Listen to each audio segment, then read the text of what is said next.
পাবেন আপনারা। একটু জবান ছেড়ে পড়ুন। আমার আল্লাহ রাব্বুল আলামিন বলেন, ইন্না আ'তাইনাকাল কাউসার। আল্লাহু আকবার। আর একটু জোরে বলেন আল্লাহু আকবার। আমার আল্লাহ রাব্বুল আলামিন ডেকে বলেন, অবশ্যই আমি আল্লাহ রাব্বুল আলামিন আপনাকে হাউজে কাউসার দান করেছি। আর একটু জোরে বলেন আল্লাহু আকবার। হাউজে কাউসার দান করেছেন তিনি কে? আবার আল্লাহ রাব্বুল আলামিন বলেন, ইন্না আ'তাইনাকাল কাউসার। নিশ্চয় আমি আল্লাহ রাব্বুল আলামিন আপনাকে হাউজে কাউসার দান করেছি। এই পৃথিবীর অন্য কোন নবী রাসূলকে আল্লাহ রাব্বুল আলামিন হাউজে কাউসার দান করেন নাই। আপনার আমার নবীকে আল্লাহ তাআলা হাউজে কাউসার দান করেছেন। এই হাউজে কাউসারের পানি দুধের মতো সাদা, পানির মতো ক্লিয়ার, মধুর চাইতে মিষ্টি। ওই কঠিন কিয়ামতের ময়দানে যেদিন বিচার দিবস কায়েম হয়ে যাবে, বিচার দিবসের একদিন হবে 50,000 বছরের সমান।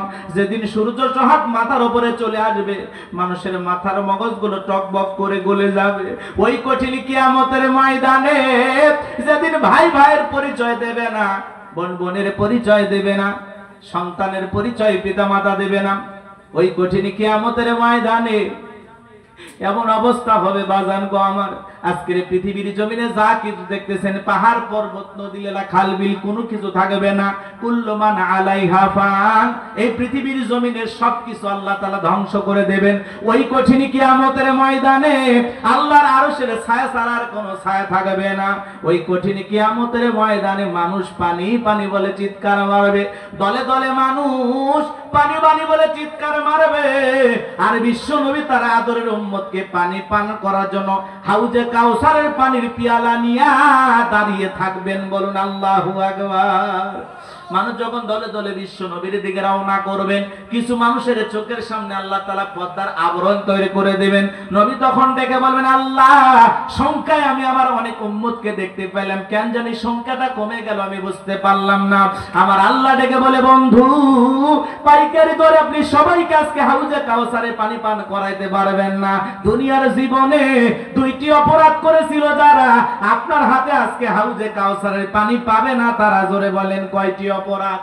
এটা জোরে বলেন না, কয়টি অপরাধ? ওই দুইটি অপরাধ আপনার আমার ভিতরেও থাকতে পারে, একটু জানার দরকার আছে না নাই? খেয়াল করে শুনবেন বাজান গো আমার। মানুষ দলে দলে বিশ্ব নবীর কাছে যাবেন, নবীজি হাউজে কাউসারের পিয়ালা নিয়ে দাঁড়িয়ে আছেন। আল্লাহু আকবার বলেন। মাঝখানে দাঁড়িয়ে আছেন হযরত ওমর, হযরত আবু বকর সিদ্দিক রাদিয়াল্লাহু তাআলা আনহু পিয়ালাগুলো ভরায়া দিবেন। হযরত আবু বকর পিয়ালা ভরায়া দিবেন, মাঝখানে দাঁড়িয়ে থাকবেন হযরত ওমর। হযরত ওমর আলী হযরত আবু বকরের হাত থেকে নিয়ে বিশ্ব নবীর হাতে দিবেন। আর নবীজি তার আদরের উম্মতদেরকে খুঁজে খুঁজে হাউজে কাউসারে পানি পান করাবেন। ওই কিয়ামতের ময়দানে নবীজির হাতে এক পেয়ালা হাউজে কাউসারে পানি পান করতে পারলে জান্নাতে ঢোকা পর্যন্ত তার আর তৃষ্ণা লাগবে না। নবীজির হাতে কারা কারা হাউজে কাউসারের পানি পান করতে চান? দুই হাত তুলে আমার আল্লাহকে দেখান। আল্লাহ তাকা দেখো, গাজীপুরের মানুষেরা কিয়ামতের ময়দানে নবীজির হাতে হাউজে কাউসারে পানি পান করতে যায়। ও মালিক, ও রব্বে কারীম, ও খানায় কাবার মালিক, আসমান জমিনের মালিক, দয়াময় আল্লাহ, তোমার কাছে প্রার্থনা করি মালিক আল্লাহ, ওই কিয়ামতের ময়দানে আমাদের সবাইকে নবীজির হাতে হাউজে কাউসারের পানি পান করা তৌফিক দান করুন। সকলে বলুন আমিন। আর একটু জোরে বলেন আমিন। আরো একবার বলেন আমিন। এইবার হাত নামান। পানি চাইলেই কি পাওয়া যাবে? কথা কয় না। আমি মনে করেন আপনাদের এলাকায় আসলাম, উদাহরণ কথা বোঝানোর জন্য বলতেছিলাম। একটা ছেলের হাতে কিছু চকলেট দিলাম, দিয়া বললাম ভাতিজা আমার জন্য এক বদা পানি নিয়ে আসো, একটু উজু বানাবো। ওই ছেলেটা চকলেট পায় মারছে দৌড়, মাঝখানে আচার খাইয়ে পইরা গেছে, হাঁটু ছিলে গেছে, রক্ত বের হয়ে গেছে। এরপরে দাঁড়াইছে, দাঁড়ায় বদনা ভরে পানি নিয়ে আমার সামনে হাজির। আমি তখন বললাম, বাবা এই পানিটা আনতে গিয়ে তোমার কষ্ট হয়েছে, মাঝখানে আচার খাইয়ে পড়ে গেছো, চামড়া ছিলে গেছে, রক্ত বের হয়েছে, ব্যথা মনে হয় পাইছো। ওই ছেলেটা চকলেট থাকার কারণে বলতেছে, আমি এরকম কত পড়ে যাই, আমার কিছুই হয় না। কথা কয় না, কথা কয় না। ওই চকলেট থাকার কারণে ওই খুশির ঠেলায় ব্যথাকে ব্যথা মনে হচ্ছে না। কিয়ামতের ময়দানে নবীজির হাতে এক পেয়ালা হাউজে কাউসারের পানি যদি পান করতে পারেন আর আল্লাহর আরশের নিচে ছায়া যদি পান, কিয়ামতের কঠিন দিন আপনার কাছে কঠিন মনে হবে না, আল্লাহ সহজ করে দিবেন। বলুন সুবহানাল্লাহ। আরেকটু জোরে বলুন সুবহানাল্লাহ। কিন্তু পানি চাইলেই তো পাওয়া যাবে না, কাজ করা লাগবে। হাউজে কাউসারে পানি পান করতে গেলে কাজ করা লাগবে। কথা বলেন না কেন? রাগ করছেন আপনারা? একটু ঠান্ডা পানি দিয়ে ওযু বানায় সালাত আদায় করতে হবে। এদিকে খেয়াল করেন, নতুন যদি কেউ নামাজ ধরে, পুরাতন যারা মুসল্লি থাকে, নামাজি থাকে, এরা নতুন মুসল্লিকে ঠাট্টা বিদ্রুপ করে। সূর্য আজ কোন দিকে উঠছে, উত্তর পাড়ার বাসা দিকে মসজিদে নামাজ পড়বা না 2 দিন পরে আবার সাইরা দিবা, এরকম টিটকারি মারি কিনা?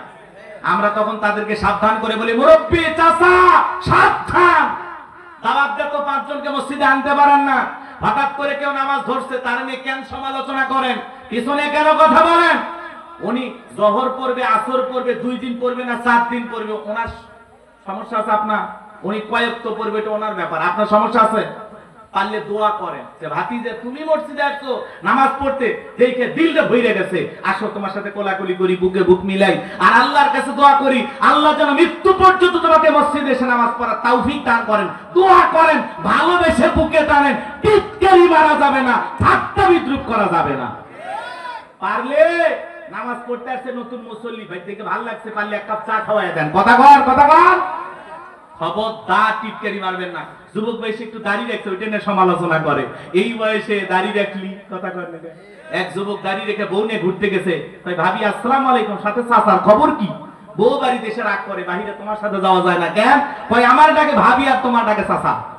যেই বউ নবীর সুন্নত দাড়িকে মহব্বত করে না, এই বউ আপনাকে 100% ভালোবাসা দিতে পারে না। কথা বলেন না কেন? দেখলেন না 2 সন্তানের মা, 2 সন্তানের মা পালিয়ে গেছে, পালিয়ে গেছে, স্বামীকে রেখে পালিয়ে গেছে। স্বামী রাগ কইরা বলছে দাঁড়া, আমারই রেখে পালিয়ে গেলি। বাংলাদেশের ঘটনা, ওই ছেলেটা রাগ কইরা আর এক জায়গায় যাইয়া বিয়ে করে বউকে হেলিকপ্টারে করে নিয়ে আসে। কথা কয় না কেন? বলতেছে আমার স্ত্রী পালিয়ে গেছে, তাতে কি? আর একটা বিয়ে করছে, হেলিকপ্টার করে বউ নিয়ে আসছে, বউ দেখায় দিয়েছে, পালিয়ে যায়, লাভটা কি তোমার? কথা কন নাকি আপনারা? এরকম মাঝে মাঝে পালানোর ঘটনা আছে না? হ্যাঁ, আইরে ভাই, এর যে শোক, হেলিকপ্টার করে বউ নিয়ে আসছে, যে বউ পালিয়ে গেছে, তাতে কি? আর একটা নতুন বউ বিয়ে করে হেলিকপ্টারে করে নিয়ে এসে মানযোগ বুঝাচ্ছে যে আমি পুরুষ। কথা কন, রাগ করতেছেন নাকি আপনারা?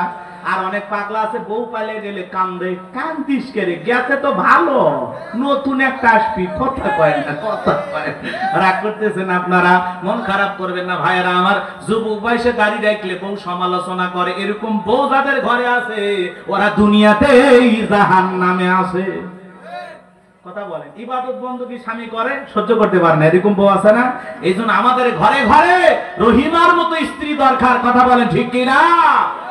যারা স্বামীকে ভক্তি করবে, মহাব্বত করবে, ভালোবাসবে। আল্লাহ আমার মা বোনদের হেদায়েত দান করেন, জোরে বলেন আমিন। এবার চলেন, হাউজে কাউসারের পানি পান করতে গেলে কাজ করতে হবে 2টি। আল্লাহ যাদের হাত দেছে 2টা আঙ্গুল তুলে বলেন তো কয়টি? কাজ করতে হবে কয়টি? 2টি। আরো জোরে, জোর হলো না, উঠেই যাবে, আরো জোরে। একটু অভ্যাস করেন, মিছিল করা অভ্যাস করেন। সামনে তো মিছিল করা লাগবে, 16 বছর মিছিল করতে পারেননি, সামনে বলা লাগবে মার্কা রে মার্কা, তরমুজ মার্কা। মিছিল করবেন না? একটু অপেক্ষা করেন, রাগ করতেছেন নাকি আপনারা? বাপরে বাপ, আমার ভাইরা মন খারাপ করবেন না, সামনের দিকে যাই বাজান গো আমার। হাউজে কাউসারে পানি পান করতে গেলে 2টি কাজ করা লাগবে।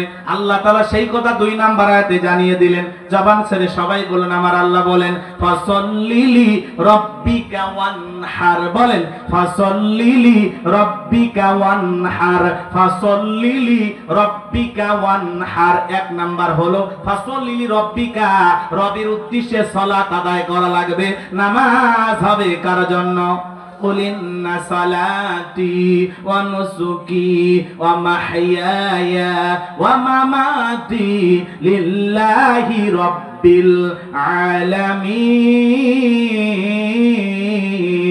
العالمين। সূরা আনাম আমির 162 নাম্বার আয়াত। আল্লাহ রাব্বুল আলামিন জানিয়ে দিলেন, নবীজি আপনি বলুন, আমার নামাজ, আমার কুরবানি, আমার জীবন, আমার মরণ লিল্লাহি রাব্বিল আলামিন, আসমান জমিনের প্রতিপালকের জন্য। তাহলে মুমিন জীবনের সব ইবাদত হবে কার জন্য? আমার জীবন, আমার মরণ, আমার বন্দেগী কবুল করো ইয়া ইলাহি, আমার জিন্দেগি, আমার জীবন, আমার মরণ, আমার বন্দেগী। জোরে বলেন মারহাবা। তাহলে জীবনের সব ইবাদত হবে কার জন্য? একটু জোরে বলেন, কার জন্য? قد أفلح المؤمنون الذين هم في صلاتهم خاشعون। অবশ্যই মুমিনেরা সফল যারা নিজেদের সালাত বিনয়ের সহিত, নম্রতার সহিত আল্লাহর ভয়ে আদায় করে। নামাজ হবে একমাত্র কার জন্য? আরেকটু জোরে বলেন। নামাজ নামাজের মতো আদায় করলে আল্লাহ কি দিবেন জানেন? আমার আল্লাহ ডেকে বলেন, ফালিয়াবুদু রাব্ব হাযাল বাইত আল্লাযী আত'আমাহুম মিন জু' ওয়া আমানাহুম মিন খাউফ। আল্লাহ রাব্বুল আলামিন বলেন, এই ঘরের মালিকের ইবাদত করো। খালি ঘরটা সুন্দর বানাইলে হবে না। কথা বলেন। মসজিদের নামে নূর, কি নাম রাখছেন? নূর মানে কি? কথা কয় না। নূর মানে কি? আলো। তাহলে এর ভিতরে যারা যাবে তারা আলোকিত হবে। ভালো করে বুঝবেন। আল্লাহ বলেন, ফালিয়াবুদু রাব্ব হাযাল বাইত, এই ঘরের মালিকের ইবাদত করো। ইবাদত যদি ইবাদতের মতো করতে পারো, বান্দা নামাজ যদি নামাজের মতো আদায় করতে পারো, আমি আল্লাহ দুইটা জিনিস দেব। যে বান্দা নামাজ নামাজের মতো আদায় করবে, রুকু সিজদা সঠিকভাবে করবে, 5 ওয়াক্ত নামাজ সঠিকভাবে আদায় করবে, আমার আল্লাহ রাব্বুল আলামিন বলেন সেই বান্দাকে আমি আল্লাহ দুইটা জিনিস দেব। এক নাম্বার, তার রিজিকের টেনশন করা লাগবে না, আমি আল্লাহ তার রিজিকের ব্যবস্থা করব। যে বান্দা 5 ওয়াক্ত সালাতে মাথা নত করে আল্লাহ রাব্বুল আলামিনের কুদরতি কদমে সিজদা দিবে, ওই বান্দার জন্য রিজিক দেবেন তিনি কে? বলেন তো, রিজিকের মালিক কে? আপনাদের এলাকায় একটা প্রাণী আছে, গভীর রাতে বের হয়, কুহু কইয়া চিল্লে, নাম হলো শিয়াল পণ্ডিত। বলেন তো বাজান, শিয়ালের নামে গাজীপুরে কি মুরগির হোটেল আছে, ভাতের হোটেল আছে, ব্যাংকের অ্যাকাউন্টে টাকা জমানো আছে? তাহলে ওই শিয়াল পণ্ডিতকে খাওয়াই তিনি কে? আপনাদের এলাকায় পাখি আছে, সকালবেলা খালি পেটে থেকে বের হয়ে যায়, সন্ধ্যাবেলায় পাখি পেটটা ভরে ঘরে ফিরে আসার ব্যবস্থা করেন তিনি কে? আল্লাহ যদি পাখিকে খাওয়ায়, কুকুরকে খাওয়ায়, শিয়ালকে খাওয়ায়, পৃথিবীর এত মাখলুককে যদি আল্লাহ খাওয়ায়, আমরা হলাম আশরাফুল মাখলুকাত, কুনতুম খায়রা উম্মাতিন উখরিজাত লিন-নাস। আল্লাহু আকবার বলেন। আল্লাহ আমাদেরকে উত্তম জাতি বানাইছেন, ভিআইপি বানাইছেন, মর্যাদার আসনে বসাইছেন। তাহলে বলেন তো, আমাদের রিজিক দিবেন তিনি কে? রিজিক দেওয়ার মালিক কে? আমার আল্লাহ ডেকে বলেন, ওয়া মা মিন দাব্বাতিন ফিল আরদি ইল্লা আলাল্লাহি রিজকুহা। আল্লাহু আকবার। আল্লাহ রাব্বুল আলামিন সূরা হুদের ভিতরে জানায়া দিলেন, এই পৃথিবীতে এমন কোন বিচরণশীল প্রাণী নাই তার রিজিকের ব্যবস্থা আমি আল্লাহ আসমান থেকে করি না। ওই আটলান্টিক মহাসমুদ্রের 33,000 ফিট গভীর অতল পানির নিচে থাকা ছোট্ট একটা প্রাণী, তার রিজিকের ব্যবস্থাও আমি আল্লাহ আসমান থেকে করি। চিৎকার মেরে বলুন আল্লাহু আকবার। তাহলে নামাজের মতো আদায় করলে আল্লাহ 1 নাম্বার রিজিক দেবেন। আজকে যুবকরে, তোমার নামাজ ভালো লাগে না, তুমি গান বাজনা রঙ্গলীলায় ব্যস্ত হয়ে আসো, কথা বলেন না কেন? যুবক সাবধান হয়ে যাও, তার কখন মৃত্যু আসবে আমরা কেউ জানি না। দুনিয়া চিরকাল থাকার জায়গা না, নামাজি হয়ে মৃত্যুবরণ করার দরকার আছে না নাই? কার মরণ কখন আসবে আমরা কেউ জানি? কথা বলেন, জানি? রাগ করতেছেন আপনারা? কার কখন মৃত্যু হবে আমরা কেউ জানি? আসবে মরণ কখনো কোথায় কারো জানা নাই, আসবে মরণ কখনো কোথায় কারো জানা নাই। তোমার জানাজার নামাজের আগে নামাজ পড়ো ভাই, ও তোমার জানাজার নামাজের আগে নামাজ পড়ো ভাই। জানাজার নামাজ অনুষ্ঠিত হওয়ার আগে নামাজি হয়ে মৃত্যুবরণ করা লাগবে। কথা বলেন ঠিক কিনা? এদেশে নামাজি আছে 5 রকমের। অনেক লম্বা আলোচনা, কষ্ট হবে আপনাদের। এদেশে নামাজি আছে কয় রকমের? 5 রকমের। একটা হলো 5-এর, 7-এর, 8-এর, খাটের, ভোটের। বুঝলেন না তো? বুঝায় বলবো, নিয়মিত যারা 5 ওয়াক্ত সালাত আদায় করে এরা নির্ভেজাল মুমিন, খাঁটি আল্লাহর গোলাম, এরা 5 ওয়াক্ত নামাজি। বলেন আল্লাহু আকবার। সাতের নামাজি কারা? 7 দিন পরে পরে জুমার নামাজ পড়তে যায়, যায় মসজিদে টাইসে ধুলে খোঁজে, বালু খোঁজে। হ্যাঁ হুজুর, হ্যাঁ খাচ্ছেন আর বয়লার মতো মোটা হচ্ছেন, মসজিদে কি ধুলে দেখেন না? কথা কয় না, সব দোষ হুজুরের। হ্যাঁ, পৃথিবীর আর কারো দোষ ধরে না, এরা হুজুরদের দোষ ধরে, ট্যাগ লাগায় মৌলবাদ, জঙ্গিবাদ, রাজাকার। কথা বলে ঠিক কিনা? রাজাকার রাজাকার খেলার দিন শেষ, এগুলো আর মানুষ খায় না। মৌলবাদের ট্যাগ লাগায় লাভ হবে না। মনে রাখবেন, আগামীতে এই দেশে আলেমদেরকে মাইনাস করে কোনো কিছু করতে দেওয়া হবে না। বরাবরই আমাদেরকে দেখে নাক শিক্ষায়, মোল্লাগারে কোনো দামই নেই। কথা কয়, মৌলবাদের ট্যাগ লাগায়। এই স্লোগান হাসিনা জিকির করতে করতে হাসিনার মুখ দিয়ে ফেলা উঠছে, মৌলবাদ রাজাকার, মৌলবাদ রাজাকার। আল্লাহ বলে, তোর ক্ষমতার সিয়ের পুরে করে দেব সরকার। কথা বলে, সিয়ের থুয়ে পালিয়ে গেছে, নিজের মুখ দিয়ে বলছে আমি পালাবো না। পালাইতে বাধ্য করছে কে? আছে আছে, দেশে আছে, বড় বড় কথা বলতে আছে আছে, পালিয়ে গেছে। আবার মাঝে মাঝে আমাদেরকে কল দিয়ে বলে, আমি দেশের কাছে আছি, চট করে ঢুকবো। ঢুকবেন তো বের হলেন কেন? আর ঢুকবেনই, যাওয়ার আগে বলে যান নাই, ঢোকার সময় বলার দরকার নাই। নাটক কম করো প্রিয়। কথা কন, কথা কন। কি মনে করছেন ক্ষমতার চেয়ারে রেখে পালিয়ে গেছে, আর এই দেশে আসলেই কি ক্ষমতার চেয়ারে আবারও বসতে পারবে? আসতে পারবে না। আর বিধবা মানুষ কতদিন বাইরে থাকবে? আমরাও বলি দেশের মানুষ দেশে আসুক, আসেন আসেন। কথা বলেন, অনেক হিসাব নিকাশ বাকি আছে। আপনি কেন গেলেন? আপনার দুঃখটা কি ছিল? আসেন, এই দেশের মানুষের কাছে বলে যান, আপনি আসেন। কথা বলেন, বুবু আহিবা তুমি আইবা গো, সেদিন আইসা বুবু ক্ষমতা পাইবা না। ও বুবু আইবা তুমি আইবা গো, সেদিন আইসা বুবু ক্ষমতা পাইবা না। খোঁজ নাই বহু কাদের কাকার, অবস্থা খারাপ দরবেশ বাবার, হাউন আঙ্কেল এখন সামনে আসে না। নেহাতা কর্মী সব জেলের ভিতর, আমি আসি ডরের ওপর, কখন জানি আসে গ্রেফতারি পরোয়ানা। বুবু আহিবা তুমি আইবা গো, সেই দিন আইসা বুবু চিয়ার পাইবা না। ক্ষমতার চেয়ার পাওয়া সহজ, কিন্তু ওই চেয়ার থেকে নামানো কঠিন। আর একবার নামে গেলে আবার চেয়ারে ওঠাও কঠিন। দিল্লি বহুত দূর, কিন্তু উনি খুব কাছাকাছি চলে যেতে পারছে। হেলিকপ্টার নেপালে গেছে, তা ভাঙ্গা হেলিকপ্টার। নেপালের প্রেসিডেন্ট, প্রধানমন্ত্রী, ওর হেলিকপ্টার। বাংলাদেশকে দেখে মানুষ এখন জিততেছে। নেপালের দেশের মানুষেরা নেপালের সাধারণ মানুষের উপরে যখন নির্যাতন জুলুম করেছে, ওই নেপালের প্রেসিডেন্ট, প্রধানমন্ত্রীও হেলিকপ্টারে চলে পালিয়ে গেছে। এমনকি তার আত্মীয় স্বজন কিছু মন্ত্রী রশিদ ঝুলে পালাছে। কথা কন, কথা কন। হ্যাঁ, শ্রীলঙ্কার প্রেসিডেন্ট ন্যাংটা হয়ে ক্ষমতা থেকে নামেনি, কাপড় খুলে নামাতে নামে। এরা তো কাপড় পরে পালাছে। কথা কন, রাগ করতেছে। সামনে যদি কেউ জুলুম করতে চায়, অত্যাচার করতে চায়, ইতিহাস থেকে শিক্ষা গ্রহণ করবেন। জুলুম বারবার সহ্য করা হবে না। আগামীতে জুলুমের বাঁধ ভাঙা জবাব দেওয়া হবে ইনশাআল্লাহ। কথা বলা ঠিক কিনা? খারাপ লাগে, খারাপ লাগে, আলোচনা চলবে। কারা কারা দুই হাত তুলে আল্লাহকে দেখালে আল্লাহে তাকবীর। এই রাস্তায় দাঁড়িয়ে থাকবেন না, রাস্তা ক্লিয়ার করেন, বসেন। ভাতিজের ওয়াজ শুনে এরকম করতেছেন, চাচালে কি হবে বুঝতেছেন না? আজকে খেলা হবে, বসেন বসেন, আসেন বসেন, আসেন। হ্যাঁ হ্যাঁ, তাড়াতাড়ি বসেন, তাড়াতাড়ি তাড়াতাড়ি, খুব দ্রুত গতিতে বসে যান। উনি আসে অল্প সময়ের মধ্যে চলে আসবে। কষ্ট হচ্ছে আপনাদের? মন খারাপ করবেন না ভাইয়েরা আমার। তাহলে 7 দিন পরে পরে নামাজ পড়বে, যা টাইসে ধুলে খোঁজেন। আবার হুজুরের দিকে দেখা চোখে তাকায়, মসজিদে ধুলে আছে, পরিষ্কার কর। তোর অন্তরের ধুলে ময়লা আল্লাহ দূর করে দেবে। নবীজি এক জায়গায় নামাজ আদায় করলেন, পাশে একটা নতুন কবর, মসজিদের পাশে।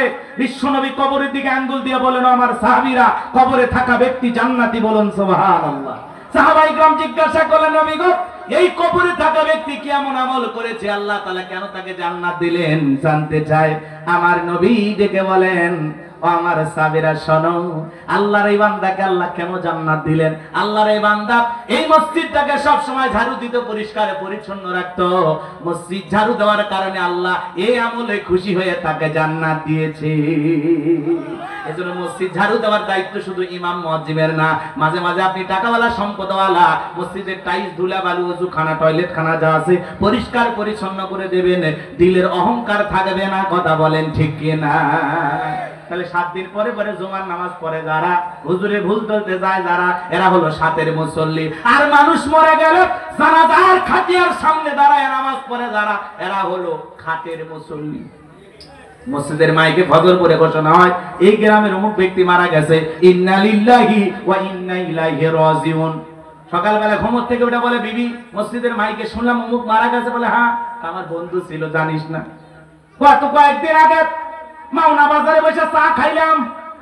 কথা কয় না, খুবই ভালো মানুষ ছিল, চায়ের বিল পর্যন্ত দিতে দিল না। আরো 10 দিন দুনিয়াতে বেঁচে থাকলে আরো 10 দিন বিল দিত। কথা কয় না, বন্ধু আমার মারা গেছে, পাঞ্জাবি রেডি রাখ, ধুয়ে পরিষ্কার রাখ, জোহর পরে জানাজা হবে। কথা কয় না, খেতে খামারে কাজ কাম কইরাম, জোহর আজান হয়ে গেছে, গোসল করে পাঞ্জাবি পরে মারছে দৌড়, মসজিদে যায় দেখে জানাজা শুরু হয়নি, শুরু হয়েছে জোহরের নামাজ। ওর নিয়ম ছিল জানাজা পড়া, জোহরের নামাজ পড়া না। কথা বলেন। এখন যেহেতু মসজিদে গেছে জানাজা পড়ার জন্য গেছে, তখন বাধ্য হয়ে বলতেছে আল্লাহ জানাজা পড়তে আসছে, যেহেতু জোহর শুরু হয়েছে আল্লাহু আকবার এটাও পড়ে নি। কথা বলেন। ওর নিয়ত হলো জানাজা পড়া, জোহর পড়া না। কথা কি ক্লিয়ার না ভেজাল আছে? এরা হলো খাটের মুসল্লি। হুজুর যখন লাশটা সামনে রেখে 2-4 মিনিট বক্তব্য দেয়, পেছন থেকে আবার কেউ কেউ দেখবেন স্লোগান, হুজুর লাশ সামনে রেখে এত ওয়াজ করা ঠিক না। আছে না ফতুয়া আওয়াজ? আছে আছে। মানে যিনি দাঁড়িয়ে বক্তব্য দিচ্ছে তার চাইতে বড় মুফতি পিছনে দাঁড়িয়ে আছে। আছে না ভাই? এরপরে আবার হুজুর যখন দাঁড়িয়ে বলতেছে কুল্লু নাফসিন যায়কাতুল মাউত, প্রত্যেক প্রাণীকে মৃত্যুর স্বাদ গ্রহণ করতে হবে। আজকে উত্তরপাড়ার আব্দুল মালিক চাচা মারা গেছে, পরশুদিন আপনি মারা যাবেন। আসুন ভাই মৃত্যু থেকে শিক্ষা গ্রহণ করি, কার কখন যেতে হবে আমরা জানি না। আসুন ভাই নামাজি হই, আল্লাহওয়ালা হই, আজ থেকে শপথ গ্রহণ করি আমরা কোরআন সুন্নাহ মোতাবেক চলবো, মসজিদ ছাড়বো না ইনশাআল্লাহ। আদা দেন, পরিষ্কার হন। আলোচনা শুনে ঠিক ঠিক হুজুর, আহা আহা আলেম ওলামা যা বলে ই খাঁটি কথা। মসজিদে লাশটা কবর দেওয়া পর্যন্ত সেই আফসোস, সেই আফসোস, এত আফসোস অনুশোচনা। বয়ান শুনে আর কবরে মাটি দেওয়ার পরে তার চেহারা সুরত দেখে মনে হয় এই লোকটা আজ থেকে নিষ্পাপ হলো, আল্লাহওয়ালা হলো, এর দ্বারা মনে হয় আর পাপের কাজই হবে না।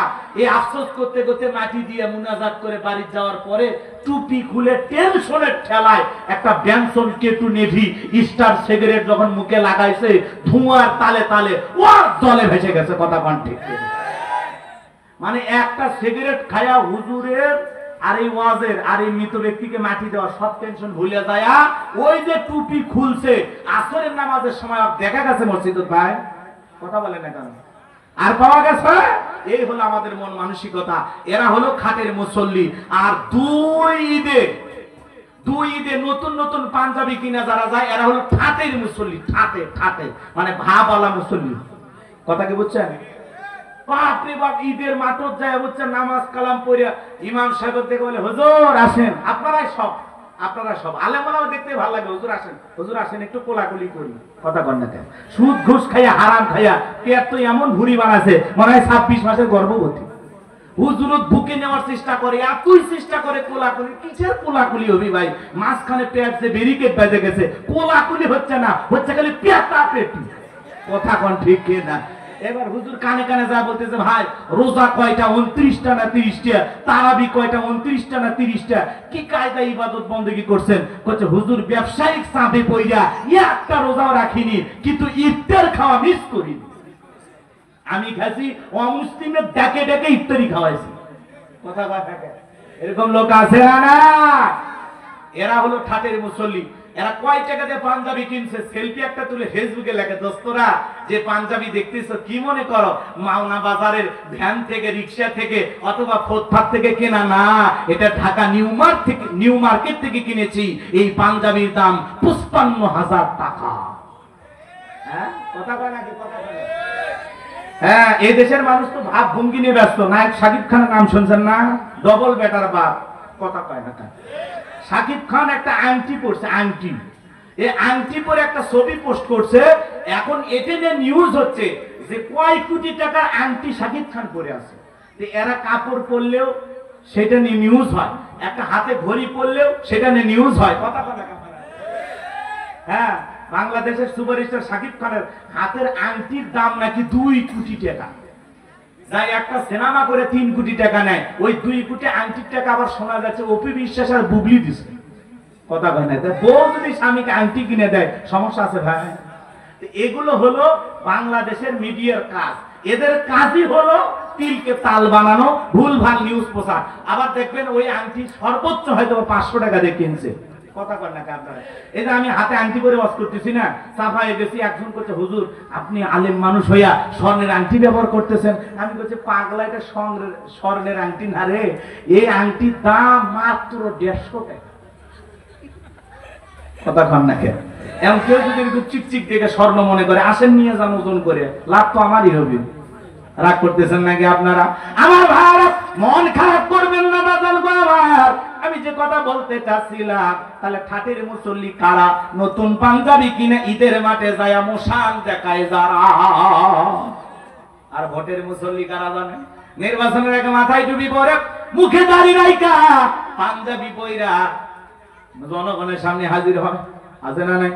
আসে বলে ভাইয়েরা আমার কি বক্তব্য, কি মোশান, এক এক নেতার বক্তব্য। ভাইয়েরা আমার, আগামীতে যদি আমাকে তরমুজ মার্কায় ভোট দিয়ে এলাকার নেতা হিসেবে নির্বাচিত করেন, কথা দিলাম ঘরে ঘরে বিদ্যুৎ দেব, গ্যাস দেব, উন্নয়নের বন্যায় ভাসিয়ে মারবো ইনশাআল্লাহ। আছে না নাই? হাইরে নেতা উন্নয়নের জোয়ারে জনগণ ভাষাবাদ যায়, নেতার উন্নয়ন হয়েছে, জনগণের উন্নয়ন হয়নি। নেতা আঙ্গুল ফুলে কলার গাছ হয়।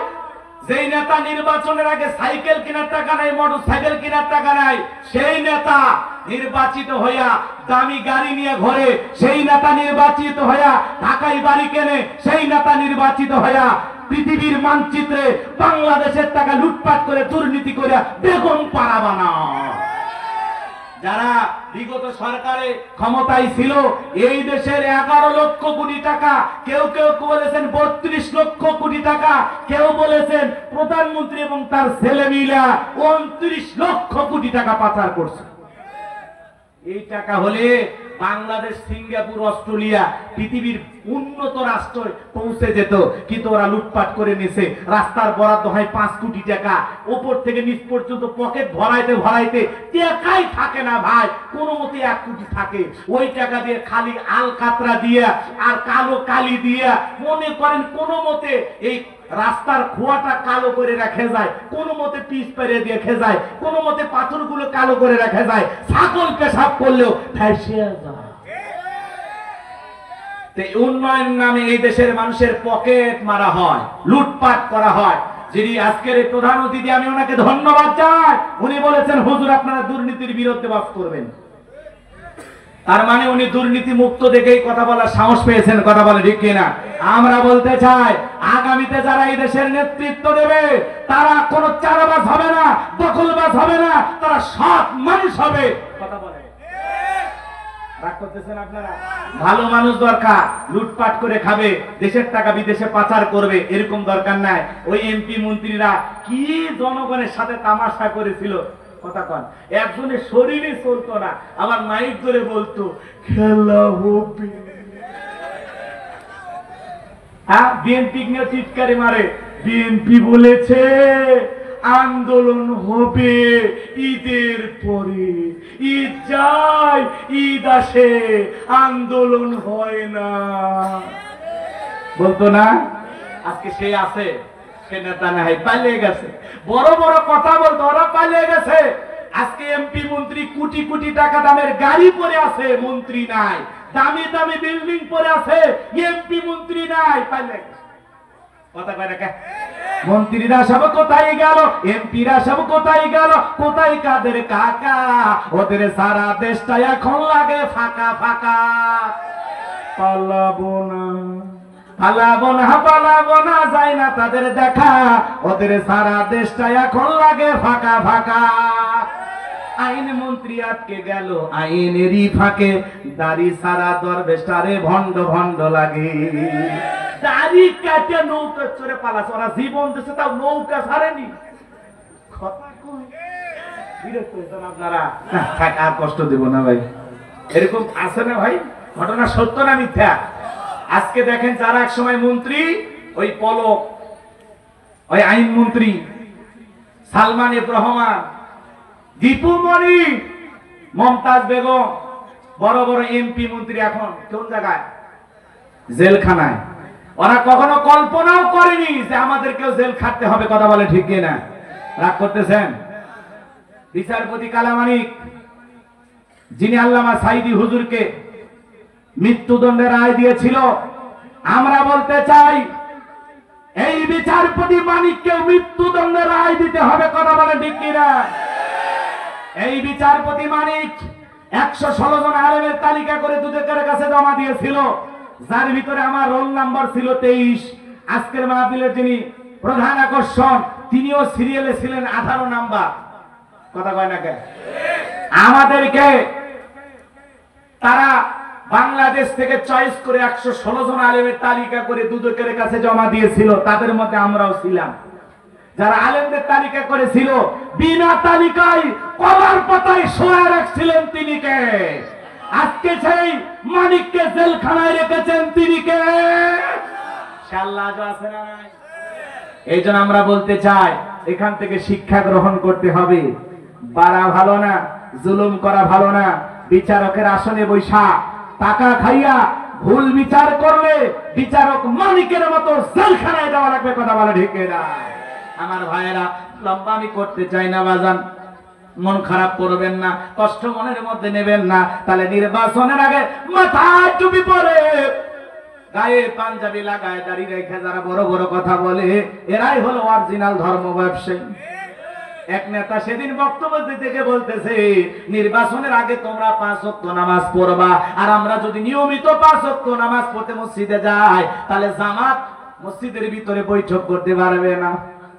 কথা কয় না? আচ্ছা, জামাত ইসলাম মসজিদের ভিতরে বৈঠক করে, এই বৈঠক থামানোর জন্য বলতেছে 5 ওয়াক্ত নামাজ পড়ো। অনেকে বলতেছে ভোটের আগে একটু 5 ওয়াক্ত নামাজ পড়ো, ভোটের পরে নামাজ পড়বে না। তার মানে এরাই হলো আসল ধর্ম ব্যবসায়ী। নির্বাচনের আগে যারা বুরকা পরে, মাথায় হিজাব পরে, এই পৃথিবীর জমিনে ওরাই হলো বড় ধর্ম ব্যবসায়ী। নির্বাচনের আগে যারা মাথায় টুপি পরবে, মানুষকে নামাজের দাওয়াত দেবে, নির্বাচনের পরে দাওয়াত আর দেবে না। তার মানে বোঝা যায় ওরাই ধর্মকে ব্যবহার করে। আমরা ছোটবেলা থেকে নামাজ পড়ি, মুখে দাঁড়িয়ে রেখেছি, টুপি পরে ঘুরি, পাঞ্জাবি পরে ঘুরি। আমাদেরকে যারা ধর্ম ব্যবসায়ী বলে, যারাই বলবে ওরাই ধর্ম ব্যবসায়ী। আলেমেরা কখনো ধর্ম ব্যবসায়ী হতে পারে না। ওরা জন্ম নিয়ে মাদ্রাসায় পড়ে, ওদেরকে ধর্ম ব্যবসায়ী বলে লাভ আছে? আল্লাহ ওনাদের হেদায়েত দান করুক। একটু জোরে বলেন আমিন। আর একটু জোরে বলেন আমিন। আমার ভাইয়েরা, চলেন না সামনের দিকে যায়। আমি যে কথা বলতে চাচ্ছিলাম, আমার আল্লাহ রাব্বুল আলামিন বলেন, ফাসল্লি লিরাব্বিকা, রবের উদ্দেশ্যে সালাত। নামাজ হবে একমাত্র কার জন্য? ভোটের জন্য নামাজ নয়, লোক দেখানো নামাজ নয়। আল্লাহ বলেন, ফাওয়াইলুল লিল মুসাল্লিন আল্লাযীনা হুম আন সালাতিহিম সাহুন। অথবা সে সমস্ত নামাজি, কপাল পরা সে সমস্ত নামাজি যারা লোক দেখানোর জন্য সালাত আদায় করে। লোক দেখানোর জন্য সালাত আদায় করব না, একমাত্র আল্লাহকে রাজি খুশি করার জন্য মসজিদে নূরের ভিতরে ঢুকে কারা কারা নামাজ আদায় করবেন, 2 হাত তুলে আল্লাহকে দেখান। 5 ওয়াক্ত সালাত আদায় করবেন তো ইনশাআল্লাহ? আপনারা নবীজির রূহটা যখন বের হয়ে যাবে, আহা, নবীজির রূহটা যখন বের হয়ে যাবে, ওই মুহূর্তে নবী উম্মতের উদ্দেশ্যে বলে গেলেন, আমার উম্মতের আসসালাত আসসালাত, নামাজ নামাজ। নবীর জীবনের শেষ কথা হলো উম্মতের উদ্দেশ্যে রাসূল বলে গেছেন, তোমরা নামাজ ছাইরো না। ফাসল্লি লিরাব্বিকা ওয়ানহার, রবির উদ্দেশ্যে সালাত। তাহলে রবির উদ্দেশ্যে সালাত আদায় করব তো ইনশাআল্লাহ। ওয়ানহার, ওয়ানহার মানে কুরবানি করা। কুরবানি করা মানে নিজের আমিত্বকে কুরবানি করা, অহংকারকে কুরবানি করা, নিজের ভিতরে থাকা পশুসুলভ আচরণকে কুরবানি করা। কুরবানি হবে একমাত্র কার জন্য? প্রধানমন্ত্রীকে নিয়ে আসে, অনেক বাজে তো নিয়ে আসে না, যেহেতু গভীর রাত করা যাবে না, নামাজ পড়া লাগবে না, এই যে আমি শেষ করে দিচ্ছি, কষ্ট হচ্ছে আপনাদের? কষ্ট হচ্ছে? হ্যাঁ, আমি যেহেতু ওনাকে দাওয়াত দিয়ে আনছি, এনারা দাওয়াত দিয়ে আনছেন, এজন্য বেশি লেট হয়ে গেলে কি প্রশ্ন দুই একটা প্রধান মেহমান উত্তর দেবেন ইনশাল্লাহ। হ্যাঁ হ্যাঁ, যুবকদের প্রশ্ন বললেন না, যুবকেরা এখন অ্যাডভান্স, আমি বললাম না যুবকেরা এখন এগিয়ে আছে, সব দিক দিয়ে এগিয়ে আছে। এক যুবক প্রশ্ন করে রাখছে, আসসালামু আলাইকুম ওয়া রাহমাতুল্লাহি ওয়া বারাকাতুহু। প্রিয় হুজুর, ওয়ালাইকুম আসসালাম। প্রিয় হুজুর, আশা করি আল্লাহর রহমতে ভালো আছেন। হুজুর, আমার বয়স 20 বছর, আমি গুনাহ থেকে বাঁচতে বিয়ে করতে চাই। মাশাআল্লাহ, উত্তম কথা, কিন্তু আমার পরিবার বলে আগে নিজের পায়ে দাঁড়াও। আমরা এই ওয়াজগুলো করছি না, কথা বলে না কেন? প্রত্যেকটা অভিভাবকের উচিত সন্তান যখন প্রাপ্ত বয়স হবে তাদের বিবাহের ব্যবস্থা করা। লিল্লাহে তাকবীর। প্রধান